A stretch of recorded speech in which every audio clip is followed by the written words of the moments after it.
আমাকে এই সাতক্ষীরাতে দুবার টিভি দিয়ে আমাকে ধরে নিয়ে সাতক্ষীরা এসপি অফিসে নিয়ে আমার সঙ্গে অমানবিক আচরণ করেছে। আমি বলে নিয়ে এগুলো এই কথা, এই কথাগুলো আমি আগে বলতে পারিনি। আমাকে দুবার ধরে আপত্তিকর নোংরা ভাষায় আমাকে এসপি অফিসে নিয়ে 2-3 দিন আটকিয়ে রেখে ও অমানবিক ভাবে মানসিক টর্চার করা হয়েছে, বিভিন্ন গালিগালাজ দেওয়া হয়েছে। মূল কারণ কি জানেন? মূল কারণ হলো আমরা কোরআন থেকে কথা বলি। কিছু থেকে কথা বলি? কোরআন থেকে কথা বলি। فسبحان الذي لا يحصى امتنانه باللسان ولا بالقلم نشهد أن لا إله إلا الله وحده لا شريك له ونشهد أن سيدنا وحبيبنا ومولانا محمدا عبده ورسوله الذي أرسله بالحق بشيرا ونذيرا وداعيا إلى الله بإذنه وسراجا منيرا فقد قال الله تعالى في كلامه المجيد وفرقانه الحميد أعوذ بالله من الشيطان الرجيم بسم الله الرحمن الرحيم إن الله وملائكته يصلون على النبي يا أيها الذين آمنوا صلوا عليه وسلموا تسليما اللهم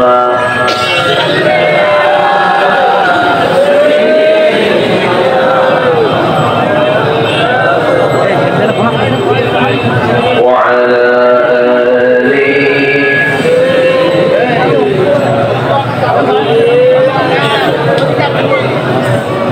কিছু মহব্বত দিয়ে আওয়াজ দিয়ে নবীর প্রেমে গতরা হয়ে জবান খুলে জোরালো কণ্ঠে সবাই বলুন আল্লাহুম্মা সাল্লি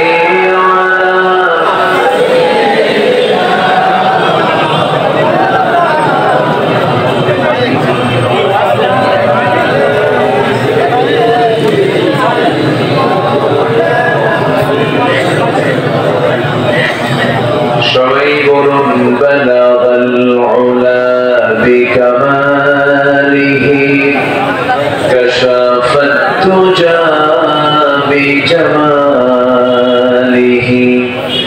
হাসুনাত জামিউ খিসালিহি সাল্লু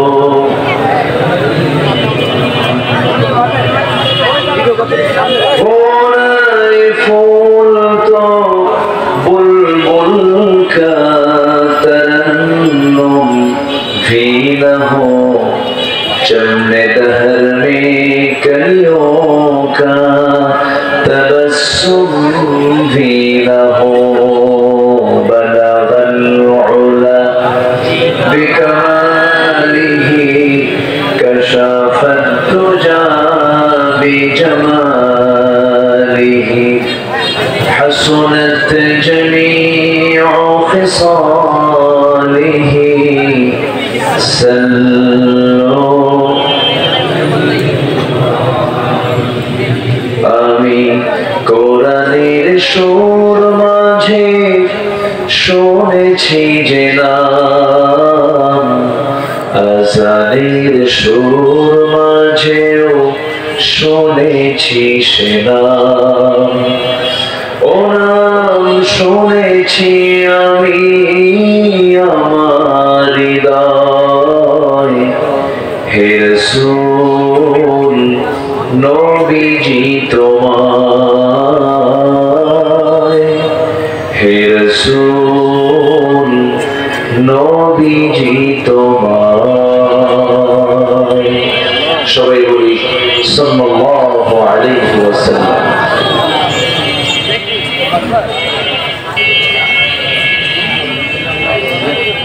খুলনা অঞ্চলের সাতক্ষীরা জেলা, কলারগাঁও উপজেলা, গয়রা কলেজ মোড় সমাজসেবা সংঘ কর্তৃক আয়োজিত কলেজ মোড় জামে মসজিদ মাহফিল ইন্তেজামি কমিটি কর্তৃক আয়োজিত আজকের এই দিনের বেলা তাফসীরুল কোরআন মাহফিল 2025। আজকের এই মহৎ আয়োজনের সম্মানিত সুযোগ্য সভাপতি, আজকের এই মহৎ আয়োজনের সম্মানিত সাহেবে সাদর জনাব ডক্টর রমজান আলী সাবেক চেয়ারম্যান মহোদয়, মজলুম চেয়ারম্যান মহোদয়, আজকের এই প্রোগ্রামের সম্মানিত সঞ্চালক পরিচালক জনাব মাওলানা, আমার প্রিয় ভাই, প্রায় 25 বছর আগের থেকে তার সঙ্গে যার আমার পরিচয়, আমার প্রিয় ভাই আনোয়ার হোসেন, প্রায় 25 বছর। এরপর উপস্থিত হযরত উলামায়ে কেরাম, বিশেষ করে আমার আগ দিয়ে যিনি কথা বলেছেন, সুরের মূর্ছনায় আপনাদের হৃদয়ে খোরাক জুগিয়েছেন এই কলাবার কৃতি সন্তান মুহতারাম মাওলানা আমার বন্ধুবর খাদিমুল ইসলাম হাফিজাহুল্লাহ। কথা বলেছেন আমার অত্যন্ত কাছে, আমার স্নেহধন্য, আমার অনুজ মাওলানা ওবায়দুর রহমান চন্দনপুরী। উপস্থিত হাজারাত উলামায়ে কেরাম, ফদালা ইজাম, সুশীল সমাজ, জাতির শ্রেষ্ঠ সন্তান, শিক্ষক মন্ডলী, জাতির বিবেক, সাংবাদিকবৃন্দ, সামনে উপস্থিত আজকের মাহফিলের প্রধান আকর্ষণ, যাদেরকে নিয়ে আজকের এই সাজানো গোছানো বর্ণাঢ্য আয়োজন, তাওহীদের পতাকাবাহী, কালিমার ঝান্ডাবাহী, দ্বীন ইসলামের নর শারদুল বীর মুজাহিদ, প্রাণ প্রিয় সম্মানিত দ্বীন ভাইরা, আড়ালে বসে আছেন শ্রদ্ধেয়া সম্মানিতা মা বোনেরা। আলোচনার সূচনায় আনুষ্ঠানিকতার মধ্য দিয়ে আমার পক্ষ থেকে আবারও দিল খোলা সালাম, আসসালামু আলাইকুম ওয়া রাহমাতুল্লাহি ওয়া বারাকাতুহু। সবাই কেমন আছেন? এইদিকে ভাই যে সবাই কেমন আছেন? উপরে ওইটা দিছে একদম দেখা যাচ্ছে না, যে আমাকে প্রশ্ন করলেন, উপরে ওইটা নামাইতে হবে। আল্লাহ তাআলা তো আজকে আমাকে একদম আপনার দেখা সাথেই যাচ্ছে না, বসে নামাই না রেখেছেন। ওইটা। ইতিপূর্বে এই মাহফিল দুবার চেষ্টা করেছে বাস্তবায়ন করার জন্য, দুবার ফেরেশতারা করতে দেয়নি। ফেরেশতা কেন বললাম? ফেরেশতা যেমন চোখে দেখা যায় না, এখন ওদেরকেও চোখে দেখা যাচ্ছে না, এই জন্য ফেরেশতা করবে।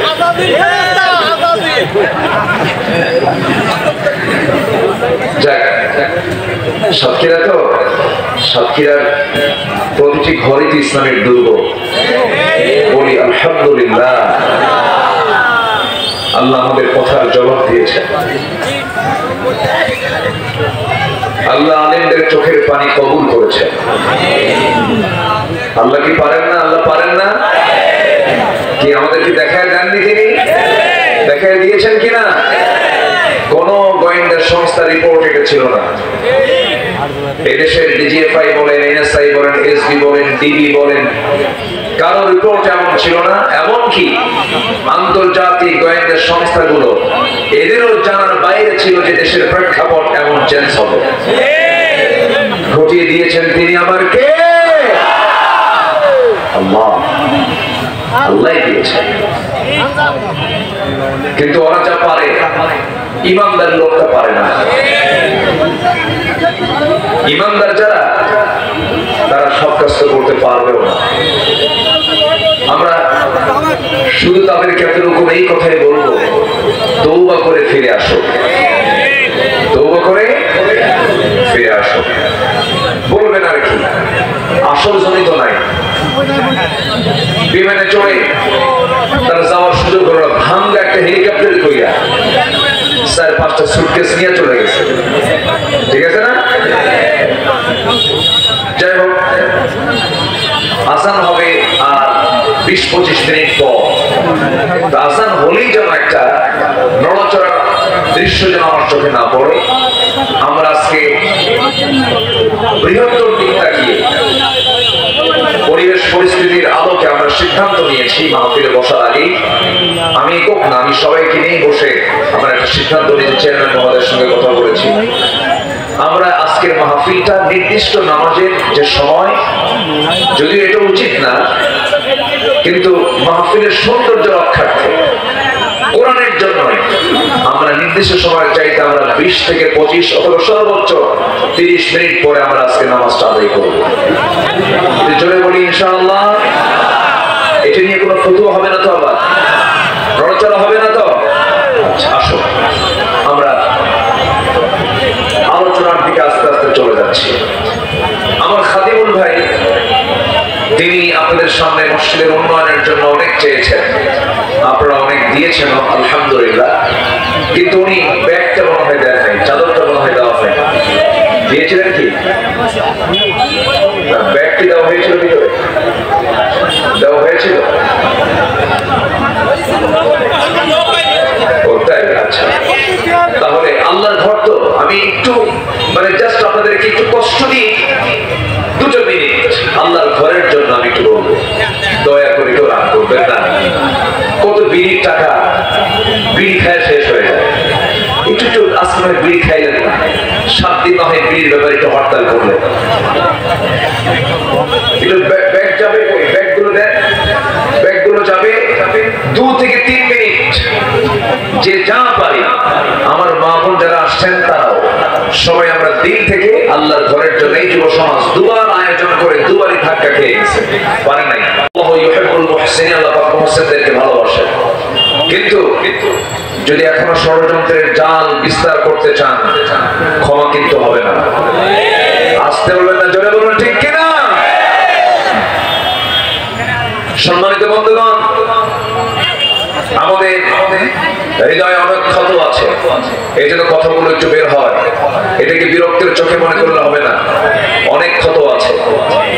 আমাকেই সাতক্ষীরাতে 2 বার টিভি দিয়ে আমাকে ধরে নিয়ে সাতক্ষীরা এসপি অফিসে নিয়ে আমার সঙ্গে অমানবিক আচরণ করেছে। আমি বলে নিয়ে এগুলো এই কথা, এই কথাগুলো আমি আগে বলতে পারিনি। আমাকে 2 বার ধরে আপত্তিকর নোংরা ভাষায় আমাকে এসপি অফিসে নিয়ে 2-3 দিন আটকিয়ে রেখে অমানবিক ভাবে মানসিক টর্চার করা হয়েছে, বিভিন্ন গালিগালাজ দেওয়া হয়েছে। মূল কারণ কি জানেন? মূল কারণ হলো আমরা কোরআন থেকে কথা বলি। কিসের থেকে কথা বলি? কোরআন থেকে কথা বলি। তবে আমার বিশ্বাস একটা ক্ষেত্র প্রস্তুত হচ্ছে, আগামীর দিন হবে কোরআনের দিন, আগামীর দেশ হবে কোরআনের দেশ। এই লাইন এইদিকে এগুচ্ছে আমার দেশ, আশা করছি, আশা করছি। জোরে বলি ইনশাআল্লাহ। জি, মেহমান দূর থেকে নিয়ে আসছেন, আগামী থেকে মাইকটাও দূর থেকে নিয়ে আসবেন। হ্যাঁ, মানে মেহমান যেহেতু দূরে, মাইকটাও যদি কাছে না, মাইকটা অন্তত যশোর যাবে, বোঝেন নাই? দূর থেকে নিয়ে আসবেন। তাহলে হয় কি, মানে তাদের দোষ না, যাদের এগুলো মাইক, তাদের যতটুকু ক্যাপাসিটি তারা ততটুকুই করবেন। আপনি যত দূরে যাবেন তত তাদের ক্যাপাসিটি, তাদের এটা ভালো। বড় মাহফিল করলে এই বিষয়টাকে খেয়াল করতে হয়। তারা চেষ্টা করছেন যতটুকু, তবে এটা যথেষ্ট হচ্ছে না কেন? তাদের ক্যাপাসিটি আছে। কখনো কি এই কি বলে কলারোয়া কি যশোর শহরের সমান হতে পারে? হবে না। খুলনা শহরের সমান হতে পারে? এই থামেন না, সম্মান তো অবশ্যই আছে। জি, সম্মানিত ভাইয়েরা, যাই হোক, আমি এখন আলোচনার দিকে যাচ্ছি। বসে আছি আমরা বিবেকহীন না বিবেকবান? একটু ভালো করে বলবেন, বিবেকহীন না বিবেকবান? আল্লাহ তাআলা বিবেকহীনকে কোথায় দিবেন? বলেন কোথায় দিবেন বলেন? জাহান্নাম। বিবেকবানকে জান্নাত দিবেন। বিবেকবান সেই যার মধ্যে ঈমান আছে, যার মধ্যে কি আছে? ঈমান আছে। আমি সূরাতুর রা'দ থেকে, রা'দ মানে হলো বজ্রপাত। বজ্রপাত দেখেন না, বজ্রপাতে মানুষ মারা যায়, যেটাকে এরাকে কি বলে? চড়কা। ওই যে মানুষ পড়ে যে মারা যায়,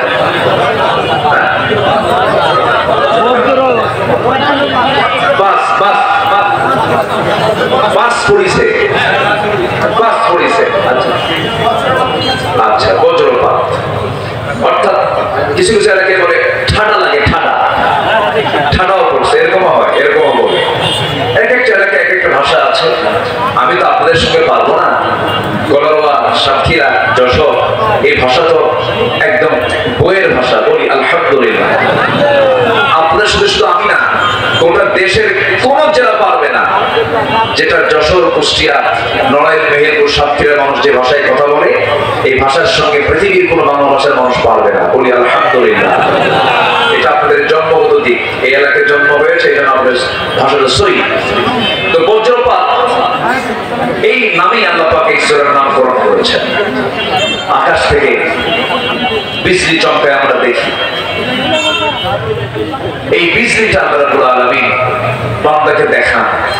আল্লাহর ক্ষমতা আছে না নাই বলেন তো? মেঘের ঘর্ষণ হয়।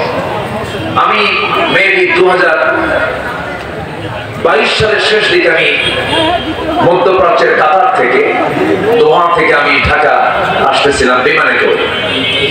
বিমানে চললে এরকম আমার কখনো মনে হয়নি। সেবার মনে হলো যে আচ্ছা, আমি যে মেঘমালা গুলো দেখতেছি, বিশাল মেঘমালা, ওই বিমানে চললে দেখা যায়, এগুলো কি ওজন আছে না? এটা মনে মনে চিন্তা করলাম, আমার জানা ছিল না। পরে সার্চ দিয়ে দেখি কিউমুলাস নামে কিছু মেঘমালা আছে যাদের ওজন হচ্ছে লক্ষ লক্ষ টন ওজন। আল্লাহু আকবার বলেন। আচ্ছা, কোনদিন কি দেখছেন কিছু মেঘমালা, কিছু মেঘখণ্ড ভেঙে পড়ছে? যদি ভেঙে পড়তো, মানুষকে বিল্ডিং বানাতো? বিল্ডিং বানায় না। মেঘমালা যদি ভেঙে পড়ে, কোন বিল্ডিং এ টিকবে? আল্লাহ রাব্বুল আলামিন এই মেঘমালার যে ওজন আছে, আজ থেকে 3000 বছর আগে জানায় দিলেন, হুয়াল্লাযী ইউরীকুমুল বারকা খাওফান ওয়া তামআন ওয়া ইউনশিস সাহাবাত সিকাল। জোরে বলুন আল্লাহু আকবার। তিনি সেই মহান প্রভু যিনি আকাশে মেঘমালাকে উত্থিত করেছেন, ওজন করে উত্থিত করেছেন, ওজন করে রেখে দিয়েছেন। ওজন, মেঘমালার যে ওজন আছে পৃথিবীর মানুষ আগে জানতো না, হালে এসে প্রমাণ করেছে, কোরআন জানিয়ে দিয়েছে আজ থেকে 3000 বছর আগে। জোরে বলি সুবহানাল্লাহ। আমার নবী যদি বিমানে চড়ে নাই, আমার নবীজি মেঘমালা নিয়ে তিনি কোনো গবেষণা করার সুযোগ পান নাই। অতএব রাসূলকে এটা জানার কথা না, জানিয়ে দিয়েছেন রাসূলকে বিশ্ববাসীর জন্য। কে জানিয়ে দিয়েছেন? আল্লাহ জানিয়ে দিয়েছেন। এরকম করে বহু তথ্য আছে কোরআনে, যেটা আজকে বিজ্ঞান এসে এটাকে প্রমাণ করছে। মানে বিজ্ঞান প্রমাণ করছে না, বিজ্ঞান কোরআন থেকে ধার নিয়ে এটাকে গবেষণা নিয়ে আসতেছে। বলি আলহামদুলিল্লাহ। বিজ্ঞান তো কখনো কোরআনে ভুল ধরতে পারবে না, কোরআনে বিজ্ঞানের ভুল ধরে ফেলবে, এটাই স্বাভাবিক। কারণ কোরআনটা কার রচনা? কোরআনটা কার রচনা? আল্লাহর রচনা। যিনি আকাশ বানিয়েছেন, যিনি জমিন বানিয়েছেন, তিনি কোরআন নাযিল করেছেন। জোরে বলি সুবহানাল্লাহ। সম্মানিত ভাইরা, সম্মানিত বন্ধুগণ, উলুল আলবাব, এটা কি বলা হলো বিবেকবান? আল্লাহ তাআলা বিবেকবান বান্দা কারা, তাদের একটা চিত্র সূরা রা'দের মধ্যে করে দিয়েছেন। যদি বিবেকবান বান্দার গুণের মধ্যে যদি আমাদের গুণ যদি মিলে যায়, তাহলে ভাববো যে আমরা জান্নাতে যাচ্ছি। জোরে বলি সুবহানাল্লাহ। 9টা গুণ যার মধ্যে 9টা দিক থেকে যাবে, 9টা বৈশিষ্ট্য থেকে যাবে, সে হচ্ছে বিবেকবান। কোরআনের দৃষ্টিতে সূরা রা'দের কয়েকটা আয়াতকে সামনে রেখে আমি কথা বলছি। সূরা রাদের 19, 20, 21, 22 এই চারটি আয়াতে প্রকৃত বিবেকবান কারা, তাদের চিত্র, তাদের কিছু গুণ, তাদের কিছু বৈশিষ্ট্য আল্লাহ পাক তুলে ধরেছেন। আমরা একটা একটা করে শুনবো। আল্লাহ পাক কি সুন্দর করে বলছেন। আল্লাহ রাব্বুল আলামিন বলেন, আফামান ইয়া'লামু আন্নামা উনজিলা ইলাইকা মির রাব্বিকাল হাক্কু কামান হুয়া আ'মা ইন্নামা ইয়াতাযাক্কারু ইয়াতাযাক্কারু উলুল আলবাব। জোরে বলুন আল্লাহু আকবার। উলুল আলবাব কারা? বিবেকবান কারা? উলুল আলবাব হল আরবি শব্দ, যার বাংলা হচ্ছে বিবেকবান। বিবেকবান কারা? যাদের মধ্যে 9টা বৈশিষ্ট্য খুঁজে পাওয়া যাবে। নাম্বার 1 হলো আল্লাযীনা ইউফুনা বিআহদিল্লাহি ওয়া লা ইয়ানকুদুনাল মিসাক ওয়াল্লাযীনা ইয়াসিলুনা মা আমারা আল্লাহু বিহি আন ইউসালা ওয়া ইয়াখশাউনা রাব্বাহুম। জোরে বলুন আল্লাহু আকবার। জোরে বলুন আল্লাহু আকবার। আমার বন্ধুগণ, নাম্বার 1 হলো যে সমস্ত লোকগুলো আল্লাহর সঙ্গে কৃত ওয়াদা যারা পূরণ করবে, যারা অঙ্গীকার যারা পূরণ করবে। আমি আপনি দুনিয়াতে যখন আসি নাই, মার পেটের ভিতরে ছিলাম 2 বছর। মার পেটের মধ্যে যখন আসি নাই, তখন আমরা ছিলাম কিন্তু রূহের জগতে, আলমে আরওয়াহে ছিলাম। আলমে আরওয়াহে আমাকে প্রশ্ন করেছিলেন মহান রব্বুল আলামিন। কোরআন বলে দিচ্ছে, আলাস্তু বিরাব্বিকুম, আমি কি তোমার রব নই? সেই রূহের জগতে আমি স্পষ্ট ভাষায় জানিয়ে দিয়েছে, হ্যাঁ তুমি আমার রব। ক্বালু বালা। যদি আজকে আমাদের দুনিয়াতে মনে নাই, কিন্তু এই কথা বলেছি, শতভাগ সত্য জানিয়ে দিয়েছে কোরআন। বলেছি কিনা? বলেছি, কিন্তু আমরা জানি না, মনে নাই হয়তো বা। অনেক কিছুই তো মনে নাই আমাদের। আমরা মার পেটে 10 মাস ছিলাম, এটাও কিন্তু আমরা দেখি নাই, মনে নাই। আমাদেরকে বলে দিয়েছে, আমরা বিশ্বাস করে নিয়েছি।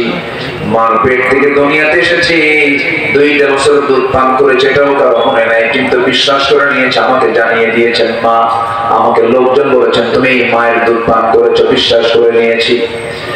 মার দুধ পান করা যেমন না দেখি বিশ্বাস করতে হয়, মার পেটে যেমন 10 মাস থাকা না দেখি বিশ্বাস করতে হয়, ঠিক তেমনি রূহের জগতে আমি বলেছি, হ্যাঁ তুমি আমার রব, এমনই কথাটাও না দেখি বিশ্বাস করতে হবে। এটাই হলো ঈমান।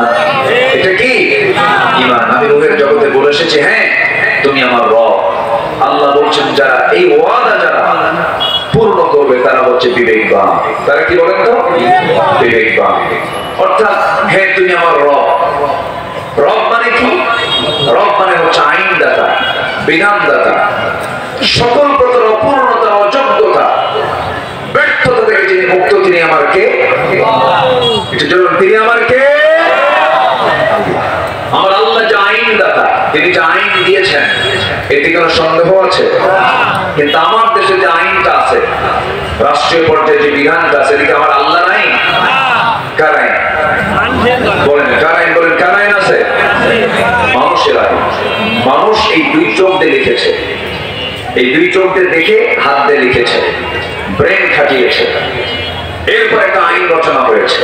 বলুন তো, মস্তিষ্ক প্রসূত মানুষের মস্তিষ্ক থেকে বের হওয়া আইন, এটা মজবুত হবে না আল্লাহর আইন মজবুত হবে? আমরা যে আইন দিয়ে চলছে, এটা কি মজবুত আইন না দুর্বল আইন? বলুন বলুন, কি আইন বলেন? দুর্বল আইন। এবং দুর্বল আইন দিয়ে বলা হয় যে মধ্যযুগীয় সেই 1000 বছর আইন দিয়ে, 2000 বছর আগের আইন দিয়ে আজকের সমাজ চলতে পারে না।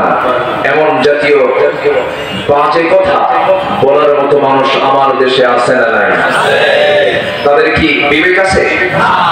তাদের কি বিবেক আছে? আল্লাহ বলছেন তারা হচ্ছে বিবেকহীন। বিবেকবান তারাই, 1 নম্বর গুণ, যারা কৃত ওয়াদা আল্লাহর সঙ্গে যে করে এসেছিল রূহের জগতে, হ্যাঁ তুমি আমার আইনদাতা, যারা এটাকে এই ওয়াদা যারা পূরণ করেছে তারা হচ্ছে বিবেকবান। এখন বলি আপনাদেরকে, একটু মন খারাপ করা যাবে না। আমার আল্লাহর আইন ছাড়া যারা অন্য কোন আইনকে আইনকে বিশ্বাস করে যদি কেউ নামাজ পড়ে এটা ভণ্ডামি ছাড়া কিছু না। আসতে বলবেন না, জোরে বলুন ঠিক কিনা? আল্লাহর আইন বাদ দিয়ে অন্য আইন মানে এদিকে নামাজ পড়ে, এদিকে হজও যায়, ওর সুবিধা মতো সে ইসলামকে মানতে চায়। আমার আল্লাহকে যদি রব হিসেবে মানতে হয়, আমার আল্লাহকে আইনদাতা হিসেবে মানতে হবে, ঠিক কিনা বলেন? আমরা বহু আইন আমার দেশে দেখেছি, সোজা কথা, কেউ গায়ে পড়ে কথা টেনে নিবেন না নিজের গায়ে। সোজা কথা বলি, এই দেশের স্বাধীনতার 53-54 বছর চলছে। কেউ চালিয়েছেন 25 বছর, কেউ চালিয়েছেন 16 বছর, কেউ চালিয়েছেন 9 বছর, কেয়ারটেকার গভর্নমেন্টের কয়েক বছর। সবার নাম মুসলমান হলেও তার ইসলাম দিয়ে দেশ চালান নাই, নামাজের আইন পাশ করেন নাই, সুদের বিরুদ্ধে আইন পাশ করেন নাই, যাকাতের আইন তারা চালু করেন নাই। সব থেকে শেষ আগামী দেশ আমরা দেখতে চাই কোরআনের দেশ। রাজি আছেন কারা কারা? হাত উঁচু করে দেখান মুসলমান।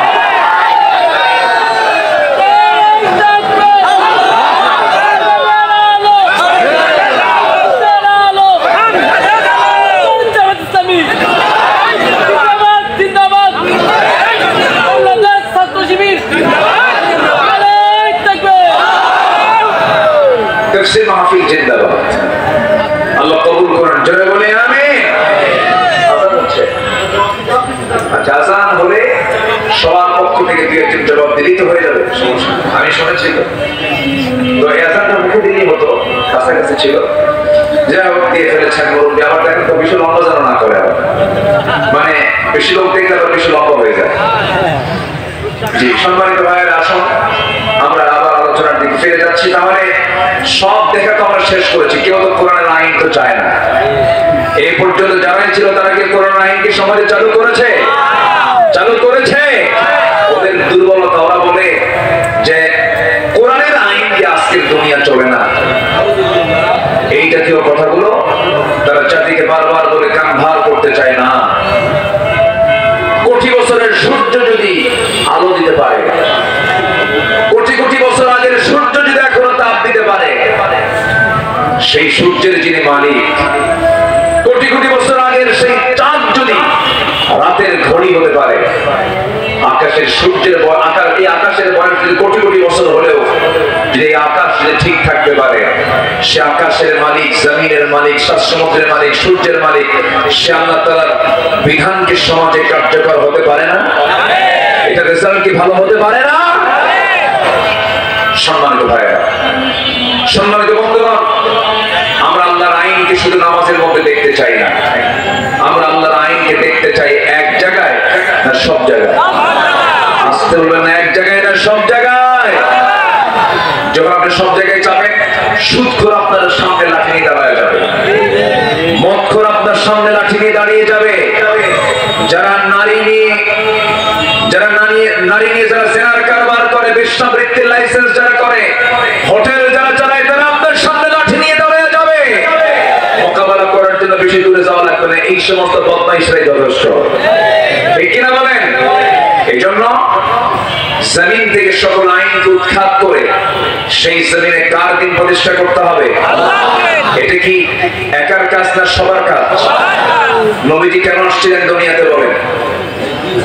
বলেন, কোরআনকে বলুন, কোরআন তুমি বলো, তোমার রাসূলকে তুমি কেন দুনিয়াতে পাঠাইছো বলো। কোথাও বলা হয়নি শুধু নামাজ পড়ার জন্য পাঠাইছি, কোথাও বলা হয়নি শুধু রোজা পালন করার জন্য পাঠাইছি, মাদ্রাসা প্রতিষ্ঠার জন্য পাঠাইছি, কোথাও বলা হয়নি। আপনি কোরআনকে প্রশ্ন, কোরআন একাধিক জায়গায় জবাব দিচ্ছে। কোরআন বলতেছে, হুয়াল্লাযী আরসালা রাসূলাহু বিল হুদা ওয়া দীনিল হক লিইয়ুযহিরাহু আলাদ-দীনি কুল্লিহি ওয়া কাফা বিল্লাহি শাহীদা। আরেক জায়গায় বলছে, ওয়ালাউ কারিহাল মুশরিকুন। জোরে বলুন আল্লাহু আকবার। তিনি সেই মহান প্রভু যিনি তার রাসূলকে দ্বীনে হক দিয়ে দুনিয়াতে পাঠালেন, যেন তিনি কি করতে পারেন, এই দুনিয়ার মানুষের তৈরি করা যত বিধান আছে, এখন প্রেজেন্ট ওয়ার্ল্ডে আপনি যদি প্রশ্ন করেন, হুজুর আপনি বলুন তো ওটা দুনিয়াতে এখন আল্লাহর আইন ছাড়া কতগুলো আইন মানুষের তৈরি করা আছে, 70 থেকে 80টা, 70 থেকে 80টা। আমার দেশেও কিছু কিছু দল, ওই সমস্ত মানুষের দল, তারা লালন করে। আছে না নাই বলেন? আছে না নাই? মূল জায়গায় হাত দিচ্ছি, একটু মন খারাপ করা যাবে না ভাই। আমার কবরে আমি যাবো, আপনার কবরে আপনি যাবেন। এই যে হাজার হাজার মানুষ আপনারা মাহফিল এসেছেন, আমি আব্দুল আমিন, আজকে যদি আমি কোনো কথা গোপন করে যাই, কিয়ামতের দিন আপনি কিন্তু আমার বিরুদ্ধে মামলা দিবেন আল্লাহর আদালতে। এই জন্য আমাকে হক কথা বলার দরকার আছে না নাই? আমার ভাইরা, আমার বন্ধুগণ, আমার রাসূল আল্লাহ আলামিন কেন পাঠালেন, কি জন্য পাঠালেন, আল্লাহ রাব্বুল আলামিন ক্লিয়ার করে বলেন। সূরা সফ দেখবেন, বাড়ি থেকে মিলায় দেখবেন, সূরা সফ এবং সূরা ফাতিহার মধ্যে আল্লাহ রাব্বুল আলামিন বলে দিয়েছেন, হে রাসূল, আমি আপনাকে পাঠিয়েছি শুধুমাত্র একটাই কারণ, সেটা হলো দুনিয়ার তৈরি করার যত আইন আছে প্রত্যেকটা আইনকে পরাজিত করে সেই জায়গায় আল্লাহর দ্বীনকে বিজয়ী করার জন্য। জোরে বলে সুবহানাল্লাহ। এই বিজয় করার জন্য রাসূলকে ঘর বাড়ি ছাড়তে হয়েছে, তাইফে মার খেতে হয়েছে। ইতিহাস তো বলার সময় নেই আজকে, শুধু ইঙ্গিত দিয়ে যাচ্ছি। মক্কায় রাসূলকে মেরে মেরে অজ্ঞান করে দেওয়া হয়েছে। আমার নবীর শেষ জীবনে যেদিন রাসূল দুনিয়া থেকে বিদায় নিলেন, আমাদের আয়েশা উরুতে মাথা রেখে তিনি প্রচন্ড কাতরাচ্ছিলেন। সেই সময় তার দেহের মধ্যে পুশ করা ইহুদিদের ষড়যন্ত্রের একটা অংশ ছিল। রাসূলকে মেরে ফেলার জন্য তারা খাবারের মধ্যে বিষ ঢুকিয়ে দিয়েছিল, সেই বিষক্রিয়া দেখা দিচ্ছিল। প্রচন্ড জ্বর, রাসূল কাঁপতেছিলেন, ঘাম ঝরতেছিল শরীর থেকে, কপাল ঘেমে যাচ্ছিল। আমার নবীজি বলছেন, আয়েশা, আমার বুঝি মৃত্যুর সময় চলে এসেছে, আমি মনে হয় দুনিয়া থেকে বিদায় নিয়ে নেব। তবে আয়েশা, একটা কথা বলি, দেখো না, তুমি আমার মাথা থেকে শুরু করে পা পর্যন্ত দেখো, প্রত্যেকটা জায়গায় আমার আঘাতের চিহ্ন। আল্লাহু আকবার। আমার নবীর মাথা থেকে পা পর্যন্ত আঘাত আর আঘাতের চিহ্ন ছিল। বিষাঘাতের চিহ্ন হয়েছিল তায়েফে। আমি তায়েফে যতবার যাই ততবার সেই জায়গাগুলো আমি ঘুরে ঘুরে দেখি আর রাসূলের স্মৃতিচারণ করি।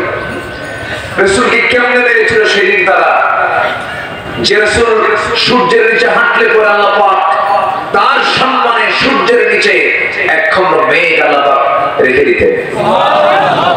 সেই নবীজি তায়েফে একা এমন মারা মানল রাসূলকে, মেরে ফেলার নিয়তি তারা মেরেছে। চোখা চোখা পাথর নবীজির হাতের মধ্যে যখন হাত যুক্ত, তুলার জন্য নরম ছিল আমার নবীর হাতগুলো, যখন মেরে দিয়েছে সেই পাথরগুলো, চোখা চোখা পাথর নবীজির মাথা থেকে পা পর্যন্ত লেগে লেগে ক্ষত বিক্ষত হয়ে গেছে। শরীরের ম্যাক্সিমাম রক্ত, মানুষের দেহে থেকে প্রায় 3 লিটার রক্ত, এর অর্ধেক রক্ত আমার নবী মাথা থেকে গড়ে গড়ে তার তলা পর্যন্ত জুতার তলার সাথে জমাট বেঁধে গেছে। জুব্বাগুলো রক্তে লাল হয়ে গেছে। নবীজি মাথা চক্কর মেরে পড়ে গেছেন, সেন্সলেস হয়ে গেছেন।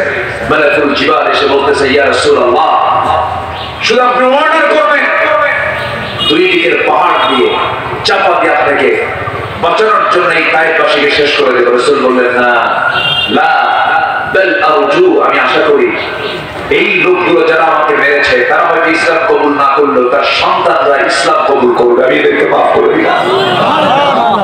রাসূল তাদেরকে মাফ করে দিলেন। আমার নবীজি মাথা থেকে পা পর্যন্ত ক্ষত বিক্ষত চিহ্ন ছিল।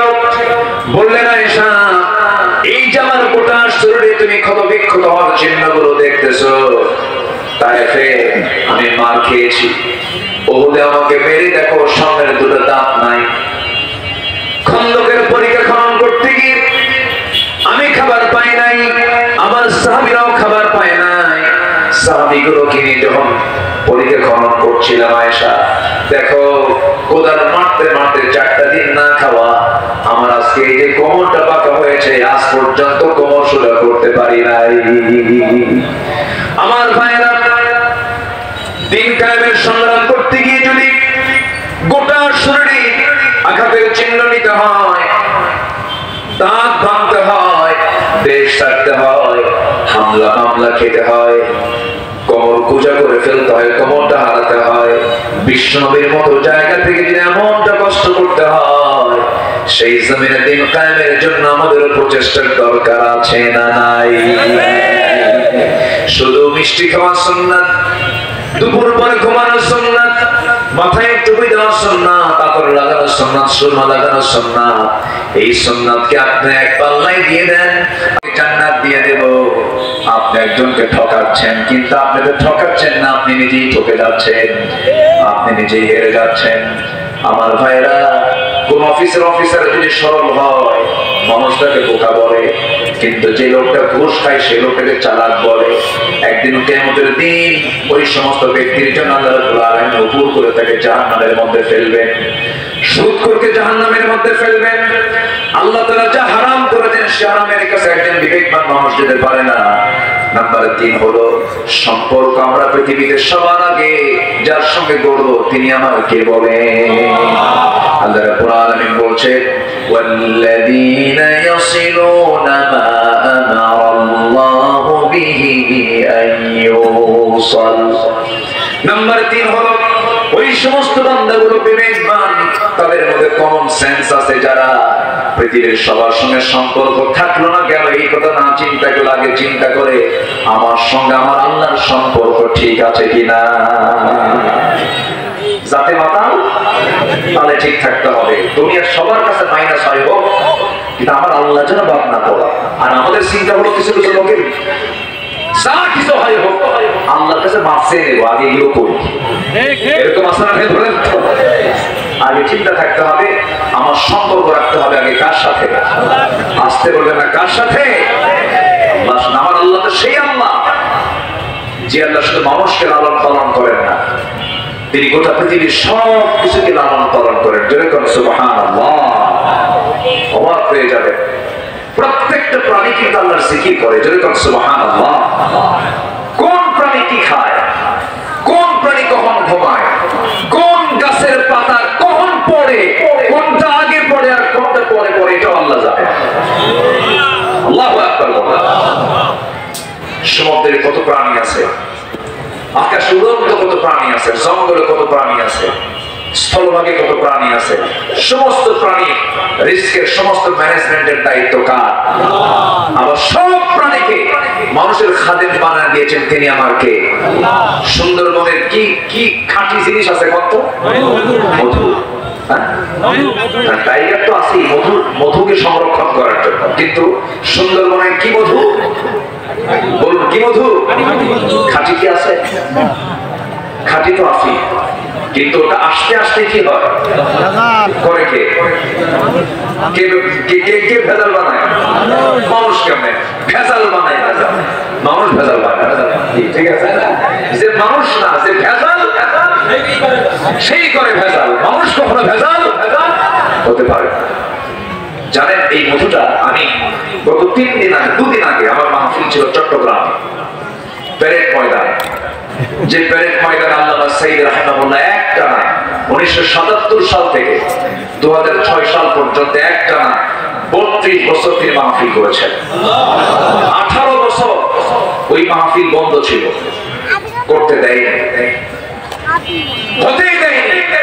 এবার এই মাহফিল আমাকে দিয়ে প্রথম উদ্বোধন হয়েছে। দোয়া করবেন। এই 18 বছর পর গত 27 জানুয়ারি, আজকে 29, 27 জানুয়ারি প্রথম তাফসীর মাহফিলটা আমি শুরু করেছি। 18 বছর পর আবার শুরু হলো। দোয়া করেন এই তাফসীর মাহফিলের ধারা যেন কিয়ামত পর্যন্ত থাকে। জোরে বলি আল্লাহুম্মা আমিন। সেই মাহফিল আমি এই বিষয়টা তুলে এনেছি। একটা সূরার নাম আল্লাহ পাক দিয়েছেন প্রাণীর নামে, যেটা সুন্দরবনে থাকে সবচেয়ে বেশি, সেটা হলো ওই মৌচাকের যে ম্যানেজমেন্টের দায়িত্ব, যে প্রাণী নাম কি? মৌমাছি। এরা আরবি হলো নাহাল। এরা কি? নাহাল। নাহাল মানে হলো মৌমাছি। এই মৌমাছি আল্লাহ তাআলা নিয়োজিত, তার যে ফার্মেসি আছে, তার যে ওষুধ কোম্পানি আছে, সেই ওষুধ কোম্পানির চিফ দায়িত্বে পালন করে হলো এই মৌমাছি ডিপার্টমেন্ট। আল্লাহু আকবার বলেন। কিয়ামত পর্যন্ত যত রোগ এসেছে, যত রোগ আসবে, যত রোগ হবে, সমস্ত রোগের ঔষধ সুন্দরবনে। এত আস্তে সুবহানাল্লাহ বলেন আপনারা।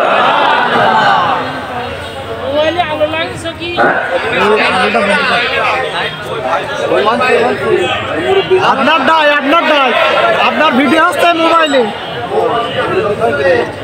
ও কোনো সমস্যা নাই তো? আমার কথা বুঝতে পারছেন সবাই? তো এই মৌমাছির আরবি হচ্ছে সূরাতুন নাহল। নাহল মানে হচ্ছে কি? মৌমাছি।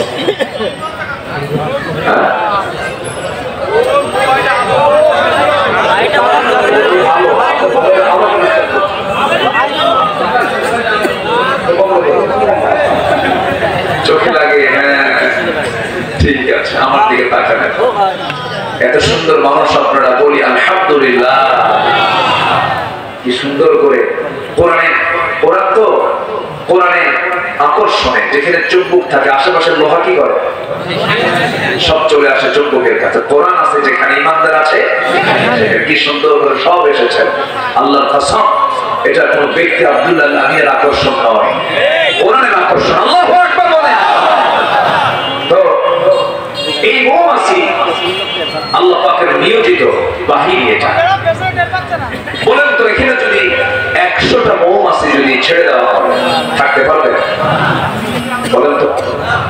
আচ্ছা, মৌমাছি শক্তিশালী না আমি আপনি শক্তিশালী? আমরা। আচ্ছা, মৌমাছি বাঁধতেন, রাতের বেলা যে ঘুমান মশারি টাঙ্গায় ঘুমান।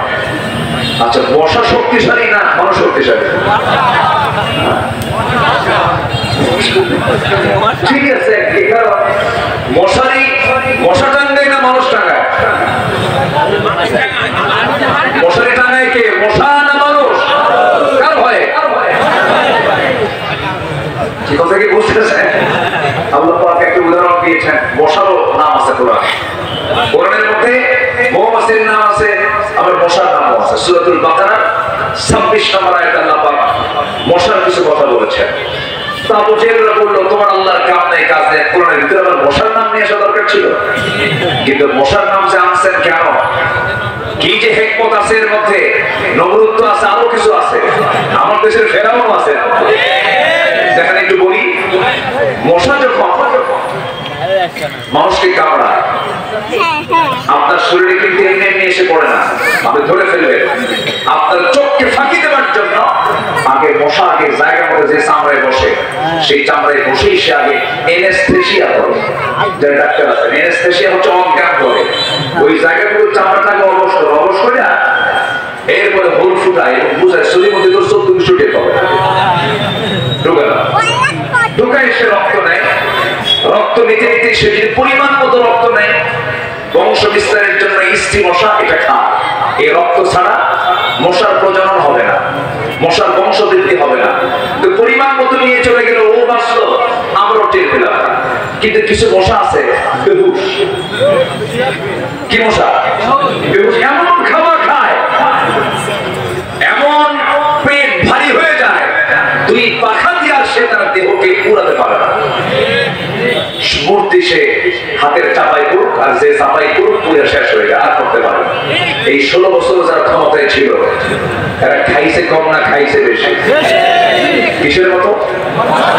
বেহুশ মশার মতো। কি মশার মতো?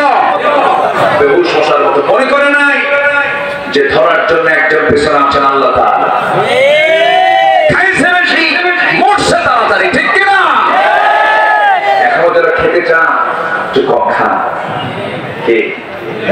এখনো যারা খেতে চাচ্ছেন, চাঁদাবাজি করতেছেন, একটু কম খান, একটু হুঁশ নিয়ে আসেন, বেশি খায়েন না।